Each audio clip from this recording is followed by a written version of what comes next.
It's Miguel here. Quick video. This video is for removing staples with pliers. I like to call them channel locks, even though that is just the brand. So pretty much you're gonna grab the staple just like this, and then you're gonna squeeze it, and then you're gonna pull it out just like that.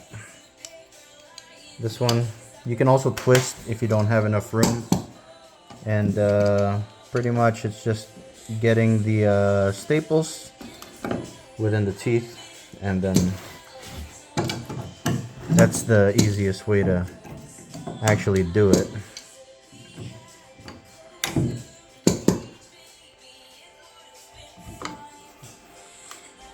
You just pull it out. You could do it with 18 gauge nails as well. Same deal.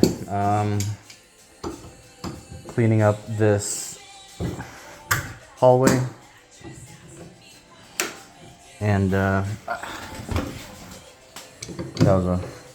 was a weird angle, but pretty much that's how I do it.